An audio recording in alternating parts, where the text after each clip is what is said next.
ಒಂದು 3 ದಿವಸ ಹಿಂದೆ ಎಸ್ಪೆಷಲಿ ಶನಿವಾರ ಮತ್ತು ರವಿವಾರ ನಮ್ಮ ಬೆಣ್ಣೆತೊರ ನದಿಯಲ್ಲಿ ನೀರು ಜಾಸ್ತಿ, ಕ್ಯಾಚ್ಮೆಂಟ್ ಏರಿಯಲ್ಲಿ ಜಾಸ್ತಿ ಮಳೆ ಬಂತು. ಅಲ್ಲಿ 7 ಗ್ರಾಮಗಳಲ್ಲಿ ಬಹಳ ಇಶ್ಯೂ ಆಯಿತು. ಅಲ್ಲಿ ನಾವು 7 ಕಡೆ ರಿಲೀಫ್ ಸೆಂಟರ್ಸ್, ಕಾಳಜಿ ಕೇಂದ್ರ ಸಹ ನಾವು ತೆರಳಿದ್ದೀವಿ. ಅಲ್ಲಿ 600ಕ್ಕಿಂತ ಜಾಸ್ತಿ ಜನರು ಅಲ್ಲಿ ಇದ್ದರು. ಈಗ ಎಲ್ಲರೂ ಅವ್ರವ್ರ ಮನೆಗೆ ವಾಪಸ್ ಹೋಗಿದ್ದಾರೆ. ಅದೇ ರೀತಿ ಈಗ ಮೊನ್ನೆ ನಮಗೆ ವಾರ್ನಿಂಗ್ ಬಂದಿದೆ, ಮಹಾರಾಷ್ಟ್ರ ಕಡೆ ಇರೋದು ಎಲ್ಲ ಇಂಜಿನಿಯರ್ಸ್ ಕಡೆಯಿಂದ ಮತ್ತು ಆ ಕಡೆ ಇರೋದು ಜಿಲ್ಲಾಡಳಿತ ವತಿಯಿಂದ ಉಜ್ನಿ, ಸೀನಾ, ವೀರ್ ಡ್ಯಾಮ್ ಮತ್ತು ಬೋರಿ ನದಿಯಿಂದ 4 ಕಡೆ ಸಹ ಅಲ್ಲಿ ಫ್ಲಡ್ಡಿಂಗ್ ಆಗಿದೆ. ಹಾಗಾಗಿ ಅವರು ನೀರು ಬಿಡಿಸ್ತಾರೆ, ಕರ್ನಾಟಕ ಕಡೆ ಬರುತ್ತೆ. ಬಿಜಾಪುರ ಜಿಲ್ಲೆ ಮತ್ತು ಕಲಬುರಗಿ ಜಿಲ್ಲೆ ಇಫೆಕ್ಟ್ ಆಗುತ್ತೆ ಅಂತ ನಮ್ಮ 2 ಜಿಲ್ಲಾಧಿಕಾರಿಗಳಿಗೆ ಅವರು ಮಾಹಿತಿ ಶೇರ್ ಮಾಡಿದ್ದಾರೆ. ಶೇರ್ ಮಾಡಿರೋದು ಮಾಹಿತಿ ಪ್ರಕಾರ ಈಗಾಗಲೇ ನಾವು ಏನು ಇನ್ಫಾರ್ಮೇಷನ್ ಇಂಜಿನಿಯರ್ಸ್ ಅವರು ಸಂಗ್ರಹಣೆ ಮಾಡಿದ್ದಾರೆ, ಉಜ್ನಿ ನದಿಯಿಂದ 35,000 ಕ್ಯೂಸೆಕ್ಸ್, ಸೀನಾ ಜಲಾಶಯ ಕಡೆಯಿಂದ 1.5 ಲಕ್ಷ ಕ್ಯೂಸೆಕ್ಸ್, ವೀರ ಜಲಾಶಯದಿಂದ 30,000 ಕ್ಯೂಸೆಕ್ಸ್, ಬೋರಿ ಎಲ್ಲ ಸೇರ್ತೀವಿ ಅಂದರೆ 2.5 ಲಕ್ಷಕ್ಕಿಂತ ಜಾಸ್ತಿ ಕ್ಯೂಸೆಕ್ಸ್ ನೀರು ಹರಿತಾ ಬರ್ತಾ ಇದೆ. ಇದು ನಾಳೆ ಮಧ್ಯಾಹ್ನದಿಂದ ಇನ್ನೂ ಹೆಚ್ಚು ಪ್ರಮಾಣದಲ್ಲಿ ಸೇರುತ್ತೆ ಬಂದು ಕಲಬುರಗಿಯಲ್ಲಿ ಭೀಮಾ ನದಿಗೆ. ಸೊ ಭೀಮಾ ನದಿ ಪಥದಲ್ಲಿ ಇರೋದು ನಾವು ಈಗಾಗಲೇ 94 ವಿಲೇಜಸ್ ಏನು ಫ್ಲಡ್ ಎಫೆಕ್ಟೆಡ್ ಆಗುತ್ತೆ, ಈಗಾಗಲೇ ನಾವು ಮ್ಯಾಪಿಂಗ್ ಮಾಡಿದ್ದೀವಿ. ಈಗಾಗಲೇ ಅದೆಲ್ಲ ಕಡೆ 100 ಕಡೆ ಕಾಳಜಿ ಕೇಂದ್ರ ನಾವು ಅವಶ್ಯಕತೆ ಇದ್ದಲ್ಲಿ ಮಾಡೋಕ್ಕೆ ತಯಾರಿದ್ದೀವಿ. ಎಲ್ಲ ಪ್ರತಿಯೊಂದು ಗ್ರಾಮಕ್ಕೆ ಒಬ್ಬ ತಾಲೂಕು ಮಟ್ಟದ ಅಧಿಕಾರಿ ನಾವು ನೋಡಲ್ ಅಧಿಕಾರಿಯ ಅಂತ ನೇಮಕಾತಿ ಮಾಡಿ ಅವ್ರನ್ನೂ ಹೋಗಿ ಫೀಲ್ಡಲ್ಲಿ ಕನ್ಸರ್ನ್ಡ್ ಗ್ರಾಮ ಪಂಚಾಯತಿ ಮೆಂಬರ್ಸ್ ಇರಬಹುದು, ಗ್ರಾಮ ಪಂಚಾಯತಿ ಸಿಬ್ಬಂದಿ ಇರಬಹುದು, ಲೋಕಲ್ ಅಡ್ಮಿನಿಸ್ಟ್ರೇಷನಲ್ಲಿ ಇರೋದು ಎಲ್ಲ ಇಲಾಖೆಯ ಸಿಬ್ಬಂದಿ ಇರಬಹುದು, ಅವ್ರ ಜೊತೆ ಸಂವಾದ ಮಾಡಿ ಲೋಕಲ್ ಎಕ್ಸ್ಪರ್ಟ್ ಸ್ವಿಮ್ಮರ್ಸ್ ಎಲ್ಲರಿಗೆ ಐಡೆಂಟಿಫೈ ಮಾಡಿ ಅಲ್ಲಿ ಒಂದು ಸಭೆ ಮಾಡಿ ಈಗಾಗಲೇ ಜನರಲ್ಲಿ ಅರಿವು ಮೂಡಿಸ್ತಾ ಇದ್ದಾರೆ. ಅದಲ್ಲದೆ ಜಾನುವಾರುಗಳು ನಾವು ರೆಸ್ಕ್ಯೂ ಮಾಡೋದು ಅವಶ್ಯಕತೆ ಇದ್ದಲ್ಲಿ ಒಂದು 40 ಕಡೆ ಎಲ್ಲೆಲ್ಲಿ ನಾವು ತಾತ್ಕಾಲಿಕ ಗೋಶಾಲೆ ಸ್ಥಾಪನೆ ಮಾಡಬಹುದು ಆ ಜಾಗ ಸಹ ನಾವು ಗುರುತಿಸಿ ಇಟ್ಕೊಂಡಿದ್ದೀವಿ. ಅಲ್ಲಿ ಲೋಕಲ್ ಆಫೀಸರ್ಸ್ ಎಲ್ಲರಿಗೆ ಗೊತ್ತಿದೆ. ಎಸ್ಪೆಷಲಿ ಅಫ್ಜಲ್ಪುರ, ಜೇವರ್ಗಿ, ಕಲಬುರ್ಗಿ ಮತ್ತು ಚಿತ್ತಾಪುರ ತಾಲೂಕುಗಳು ಎಫೆಕ್ಟ್ ಆಗಬಹುದು. ಹಾಗಾಗಿ ಆ ವಿಲೇಜಸಲ್ಲಿ ಒಬ್ಬ ಡಿಸ್ಟ್ರಿಕ್ಟ್ ಲೆವೆಲ್ ಆಫೀಸರ್ ಸಹ ನಾವು ನೇಮಕಾತಿ ಮಾಡಿದ್ದೀವಿ, ಅಲ್ಲಿ ಹೋಗಿ ಅವರು ಮಾನಿಟರ್ ಮಾಡಲಿ ಅಂತ. ಈಗ ಭೀಮಾ ನದಿ 400 ಮೀಟರ್ ಕಿಂತ ಜಾಸ್ತಿನೇ ಈಗ ಫ್ಲೋ ಆಗ್ತಾ ಇದೆ. ಹಾಗಾಗಿ ಎಲ್ಲ ಕಡೆ ನಾವು ವಾರ್ನಿಂಗ್ ಮೆಕ್ಯಾನಿಸಮ್ಸ್ ಏನೇನಿದೆ ಆ್ಯಕ್ಟಿವೇಟ್ ಮಾಡಿಸ್ಕೊಂಡಿದ್ದೀವಿ. ಜೊತೆಗೆ ತಮ್ಮೆಲ್ಲರಿಗೆ ಗೊತ್ತಿರೋ ಹಾಗೆ ಮನೆಯಲ್ಲಿ ನೀರೆಲ್ಲ ನುಗ್ಗಿದೆ ಅಂದರೆ ನಾವು ಶಿಫ್ಟಿಂಗ್ ಮಾಡ್ತೀವಿ. ಅವ್ರ ಮನಪೊಲಿಕೆ ಮಾಡಿ ಜನರಿಗೆ ಸ್ವಲ್ಪ ಕೆಳಗಡೆ ಇರೋದಕ್ಕಿಂತ ಸ್ವಲ್ಪ ಹೈ ಲೆವೆಲಲ್ಲಿ ಇರೋದು ಮನೆಗಳು, ರಿಲೇಟಿವ್ಸ್ ಮನೆ ಇರಬಹುದು, ಫ್ರೆಂಡ್ಸ್ಗಳದ್ದು ಮನೆಗಳು ಇರಬಹುದು, ಅಲ್ಲಿ ಶಿಫ್ಟ್ ಮಾಡಿ ಅಂತ ಅವ್ರ ಮನಪೊಲಿಕೆ ಮಾಡ್ತಾ ಇದ್ದೀವಿ.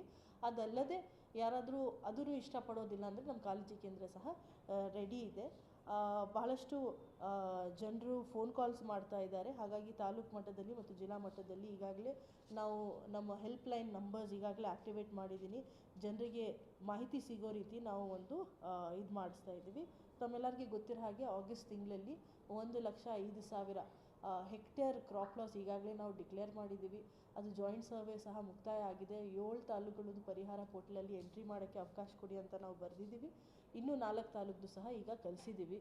ಹಾಗಾಗಿ ಆಗಸ್ಟ್ ತಿಂಗಳವರೆಗೆ ಆಗಿರೋದು ಲಾಸಸ್ ಜೊತೆಗೆ ಸೆಪ್ಟೆಂಬರ್ ತಿಂಗಳಲ್ಲಿ ಎಸ್ಪೆಷಲಿ ಹಿಂದಿನ 10 ದಿನದಲ್ಲಿ ಬಹಳಷ್ಟು ಹೆಚ್ಚಿನ ಪ್ರಮಾಣದಲ್ಲಿ ಮಳೆ ಬಂದಿರೋದು ಪ್ರಯುಕ್ತ ಮತ್ತು ನದಿಗಳಲ್ಲಿ ಪ್ರವಾಹದ ಒಂದು ಸಂದರ್ಭ ಇರೋದು ಪ್ರಯುಕ್ತ ಒಂದು ನದಿ ಪಥದಲ್ಲಿ ಇರೋದು ಗ್ರಾಮಗಳಲ್ಲಿ ಮತ್ತೊಮ್ಮೆ ಲಾಸಸ್ ಆಗಿದೆ.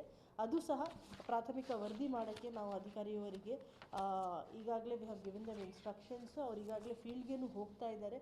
ಅಲ್ಲಿ ಎಲ್ಲೆಲ್ಲಿ ಲಾಸಸ್ ಆಗಿದೆ ಅದನ್ನು ಅವರು ನೋಟ್ ಡೌನ್ ಮಾಡ್ಕೊಳ್ತಾ ಇದ್ದಾರೆ. ಇಲ್ಲಿ ಜೀವಹಾನಿ ಸಹ ಆಗಿದೆ. ತಮ್ಮೆಲ್ಲರಿಗೆ ಗೊತ್ತಿರೋ ಹಾಗೆ ಜೇವರ್ಗಿಯಲ್ಲಿ ಒಂದು ಕಡೆ ಮನೆ ಗೋದೆ ಕುಸಿದು ಒಂದು 17 ವರ್ಷ ಹುಡುಗಿದು ಜೀವಹಾನಿ ಆಗಿದೆ. ಅವ್ರದ್ದು ಪರಿಹಾರ ಈಗಾಗಲೇ ಕೊಡಲಾಗಿದೆ. ಅದಲ್ಲದೆ ಒಂದು ಸೇಡಂ ಕಡೆ ಒಂದು ಡ್ರೌನಿಂಗ್ ಡೆತ್ ಆಗಿದೆ ಅಂತ ಈಗಾಗಲೇ ರಿಪೋರ್ಟ್ ಆಗಿದೆ. ಅವ್ರಿಗೇನು ಸಾಂತ್ವನ ಕೊಡೋದಕ್ಕೆ ನಮ್ಮ ತಹಸೀಲ್ದಾರ್ ಮತ್ತು AC ಹೋಗಿ ಫ್ಯಾಮ್ಲಿಗೆ ಈಗಾಗಲೇ ಭೇಟಿಯಾಗಿದ್ದಾರೆ ಮತ್ತು ಅವರಿಗೆ ಯಾವ ರೀತಿ ಅನುಕೂಲ ಮಾಡಬೇಕು, ಸರ್ಕಾರ ವತಿಯಿಂದ ಏನೇನು ಮಾಡಬಹುದು, ಆಡಳಿತ ವತಿಯಿಂದ ಏನೇನು ಮಾಡಬಹುದು ಅದು ಮಾಡೋಕ್ಕೆ ನಾವು ಸಿದ್ಧಿದ್ದೀವಿ. ಜೀವಹಾನಿ ಇಲ್ಲದೆ ಜಾನುವಾರುಗಳದ್ದು ಹಾನಿ ಹಿಂದಿನ 2 ತಿಂಗಳಲ್ಲಿ 103 ಜಾನುವಾರುಗಳದ್ದು ಜೀವಹಾನಿ ಆಗಿದೆ. ಅವ್ರಿಗೆ 18 ಲಕ್ಷವರೆಗೆ ಪರಿಹಾರ ಧನ ಈಗಾಗಲೇ ಪಾವತಿ ಆಗಿದೆ. ಅದು ಅಲ್ಲದೆ ಮನೆ ಹಾನಿ 753 ಕಡೆ ಭಾಗಶಃ ಮನೆ ಹಾನಿ ಆಗಿರೋದು ನಾವು ಗಮನಿಸಿದ್ದೀವಿ. ಅದು ರಿಪೋರ್ಟ್ ಸಹ ಮಾಡಿ ಇಂಜಿನಿಯರ್ಸ್ ಮತ್ತು ಗ್ರಾಮ ಪಂಚಾಯತಿ PDOs ಹಾಗೂ VAOಗಳು ಜಾಯಿಂಟ್ ರಿಪೋರ್ಟ್ ಹಾಕ್ತಾರೆ. ಅದು ಪ್ರಕಾರ ಎಷ್ಟು ಪ್ರತಿಶತ ಅವ್ರದ್ದು ಹಾನಿ ಆಗಿದೆ ಅದು ಪ್ರಕಾರ ನಾವು ಅವ್ರಿಗೆ ಪರಿಹಾರವನ್ನು ಸಹ ಕೊಡ್ತೀವಿ. ಅದು ಸಹ ಪ್ರಾಸೆಸ್ ನಡೀತಾನೇ ಇದೆ. ಬಹಳಷ್ಟು ಮನೆಗಳಿಗೆ ನೀರು ನುಗ್ಗಿ ಬಟ್ಟೆ ಮತ್ತು ದಿನನಿತ್ಯ ಬಳಕೆ ಆಗ್ತಾ ಇರೋದು ಗೃಹ ಉಪಯೋಗಕ್ಕೆ ಏನೇನು ವಸ್ತುಗಳು ಇರುತ್ತೆ ಅದೆಲ್ಲ ಹಾನಿ ಇದ್ದಾಗ ಅವ್ರಿಗೆ ಸಹ ನಾವು SDRF ಗೈಡ್ಲೈನ್ಸ್ ಪ್ರಕಾರ 1600 ಮನೆಗಳಿಗೆ ಹಣವನ್ನು ವಿತರಣೆ ಈಗಾಗಲೇ ಆಗಿದೆ. ಎಲ್ಲ ಕಡೆಯಿಂದ ಮುಂಜಾಗ್ರತಾ ಕ್ರಮ ತಗೊಳ್ತಾ ಇದ್ದೀವಿ. ಪ್ರಿವೆಂಟಿವ್ ಆಗಿ ನಾವು ಯಾವುದೇ ರೀತಿ ಹಾನಿ ಆಗಬಾರ್ದು ರೀತಿಯೂ ಬಹಳಷ್ಟು ನಾವು ಸ್ಟೆಪ್ಸ್ ತಗೊಳ್ತಾ ಇದ್ದೀವಿ. ಜನರದ್ದು ಸಹಕಾರ ಅದರಲ್ಲಿ ಇದೆ. ಮತ್ತು ಯಾವುದು ಸಂದರ್ಭದಲ್ಲಿ ತಮ್ಮೆಲ್ಲರಿಗೂ ಗೊತ್ತಿರೋ ಹಾಗೆ ಪ್ರವಾಹದ ಸಂದರ್ಭದಲ್ಲಿ ಎಲ್ಲ ಪ್ರಿವೆಂಟ್ ಮಾಡೋಕ್ಕೆ ಆಗೋದಿಲ್ಲ. ಒಂದೆರಡು ಕಡೆ ಹಾನಿ ಆದಾಗ ಆ ಸಂದರ್ಭ ಬಂದಾಗ ಸಹ ನಾವು ಅವ್ರಿಗೆ ವಿತರಣೆ ಆಗೋ ರೀತಿ ಪರಿಹಾರ ಏನಿದೆ ಅವರು ಹಕ್ಕಿನ ದಲ್ಲಿ ಎಷ್ಟು ಪರಿಹಾರ ಇರುತ್ತೆ ಅದು ನಾವು ಪಾವತಿ ಮಾಡ್ತಾ ಇದ್ದೀವಿ. ಹಾಗಾಗಿ ಎಲ್ಲ ಮುಂಜಾಗ್ರತಾ ಕ್ರಮ ಆಗಿದೆ. ನಾವು ಬಹಳಷ್ಟು ಕಡೆ ಹೋಗಿ ವಿಸಿಟ್ ಮಾಡಿದ್ದೀವಿ. ನಮ್ಮ CEO ಬಹಳಷ್ಟು ಕಡೆ ವಿಸಿಟ್ ಮಾಡಿದ್ದಾರೆ. ಸಿಟಿ ಲಿಮಿಟ್ಸಲ್ಲಿ ಇರೋದು ಸಿಟಿ ಕಾರ್ಪೊರೇಷನ್ ಕಮಿಷನರ್ ವಿಸಿಟ್ ಮಾಡಿದ್ದಾರೆ. ಎಲ್ಲ ACs, ತಹಸೀಲ್ದಾರ್ಸ್, EOs ಎಲ್ಲ ಫೀಲ್ಡಲ್ಲಿ ಇದ್ದಾರೆ. ಜನರ ಕಡೆಯಿಂದ ನಮಗೆ ಏನು ವಿನಂತಿ, ಅನ್ನೆಸೆಸರಿ ನದಿ ಪ್ರವಾಹದ ಸ್ಥಿತಿ ಇದ್ದಾಗ ಸೆಲ್ಫಿ ತಗೊಳ್ಳೋದು, ಫೋಟೋ ತಗೊಳ್ಳೋದು ಎಲ್ಲ ಸ್ವಲ್ಪ ಅವಾಯ್ಡ್ ಮಾಡ್ತಾರೆ.